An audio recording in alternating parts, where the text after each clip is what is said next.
हृदय से अभिनंदन करता हूं।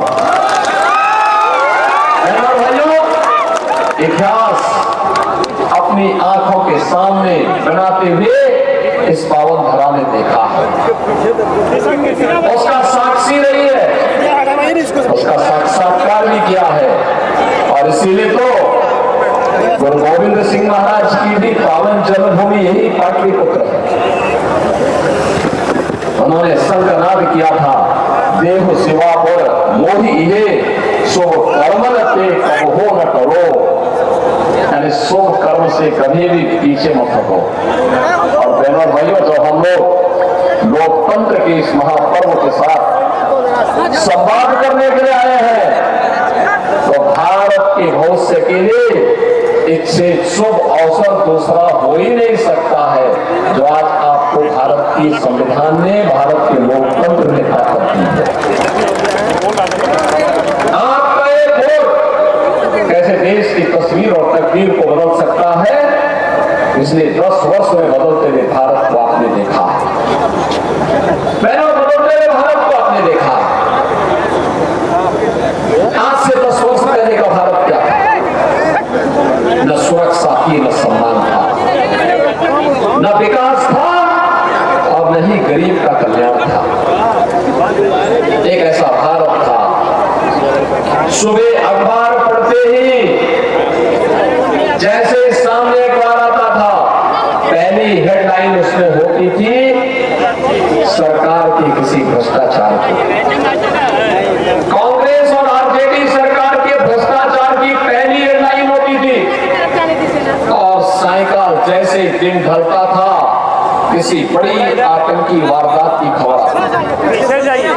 हम लोग सांसद थे, संसद में मुद्दा उठाते थे, आंदोलन करते थे कि आतंकवादियों से निपटो।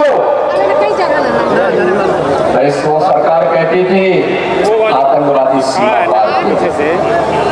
बहनों और भाइयों, आज का भारत आप देखिए कहां हम पहुंच गए।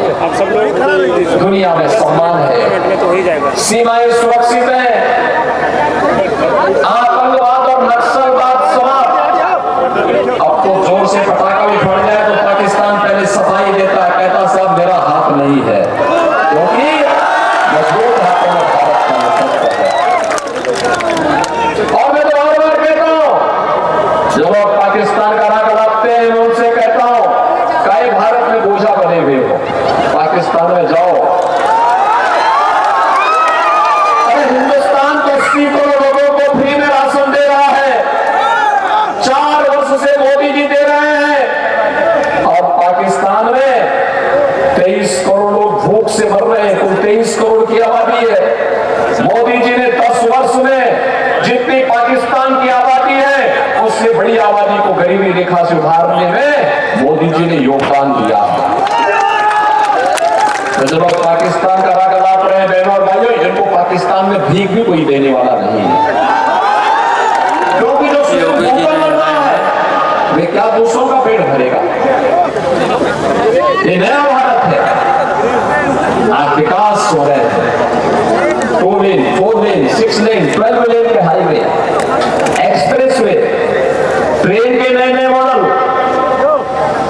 वंदे भारत, अमृत भारत, नमो भारत के रूप में, पब्लिक ट्रांसपोर्ट के लिए मेट्रो, रोपवे की सुविधा, कनेक्टिविटी के बेहतर इंतजाम, medical college, AIIMS, IIT, IIM, IIIT, NIT, world class university का निर्माण, और देश के अंदर लोगों को शुद्ध पेयजल उपलब्ध कराने के लिए हर घर नल की योजना, नल में जल हो, इसकी सुविधा भी पूरे देश के अंदर उपलब्ध करवाने का कार्य मोदी जी के नेतृत्व में हो रहा है।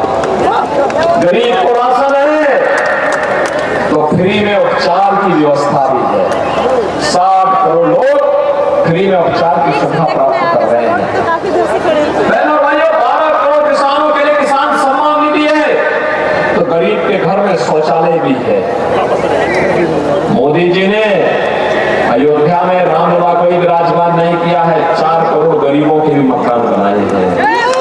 और मोदी जी की घोषणा है 4 जून को जब फिर एक बार मोदी सरकार बनेगी, तो मोदी सरकार बनते ही कि 70 वर्ष से ऊपर के प्रत्येक व्यक्ति को प्रतिवर्ष 5 लाख रुपए फ्री में उपचार के लिए उपलब्ध करवाने का काम करेंगे। कोई भी व्यक्ति हो, उसकी जाति मत मजहब से कोई मतलब नहीं, वो 70 वर्ष का है, उसको सुविधा मिलेगी। जितने बचे हुए गरीब हैं उनके मकान मिलेंगे। ग्रामीण क्षेत्र में प्रधानमंत्री आवास की जो मानक है वो उस रूप में, शहरी क्षेत्र में जिसके पास जमीन है, जर्जर मकान है, कच्चा मकान है, वही उसकी पात्रता की शर्त है, उसको भी एक मकान मिल जाएगा। बहनों भाइयों, आपने देखा विरासत भी है, विकास भी है, सुरक्षा है, सम्मान भी है और शासन की संवेदना है तो गरीब कल्याण भी है। मोदी जी के नेतृत्व में बदलता रहा भारत हम सब ने अपनी आंखों से देखा है। बहनों और भाइयों, लोकसभा चुनाव के अंतिम चरण में आपको मतदान करना है। मतदान 6 चरणों के पूरे हो चुके हैं। इन 6 चरणों में देश के अलग अलग राज्यों में मिल जाने का अवसर प्राप्त हुआ। अलग अलग राज्यों में गया, उत्तर, दक्षिण, पूर्व, पश्चिम, चारों ओर एक ही नारा, एक ही संकल्प, लोगों के मन में एक ही स्वर गूंज रहा है। चारों ओर लोग एक ही बात कहते हैं, वह नारा है फिर एक बार, फिर एक बार, फिर एक बार, और अब की बार, अब की बार 400 पार। 400 पार का नारा सुनते ही कांग्रेस और आरजेडी के गठबंधन को चक्कर आने लगता है, क्योंकि दोनों भी मिलकर के 400 सीटों के नहीं लड़े। वे कहते हैं कैसे होगा, तो जनता ही जनार्दन की भूमिका में जवाब देती है, कहती है जो राम को लाए हैं हम उनको लाए।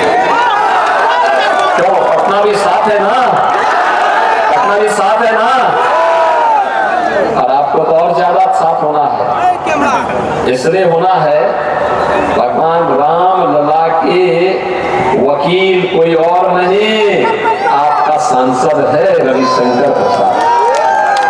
रविशंकर प्रसाद जी वकील है, उन्होंने 500 वर्षों का इंतजार समाप्त किया।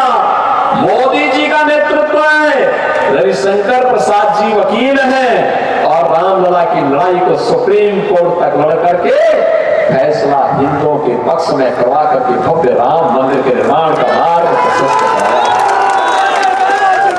बहनों और भाइयों, पीढ़ियां जिसके लिए खप गई, कितना सौभाग्यशाली हमारी पीढ़ी है। हम कितने सौभाग्यशाली हैं, कितने सौभाग्यशाली हैं हम कि हमने अपनी आंखों के सामने अयोध्या में रामलला के मंदिर को बनते हुए देखा। और मुझे मालूम है जितनी खुशी अयोध्या वासियों को है, उत्तर प्रदेश वासियों को है, उससे ज्यादा खुशी बिहार वासियों को है। इसलिए है क्योंकि मां जानकी का मायका है यहाँ पे, तो और भी अच्छा। और बिहार में तो अपने उपहार जब सबसे पहले अयोध्या भेजे, पूरी अयोध्या, पूरा उत्तर प्रदेश और पूरा देश अभिभूत था। मां जानकी के मायके से उपहार आया है रामलला मंदिर के लिए।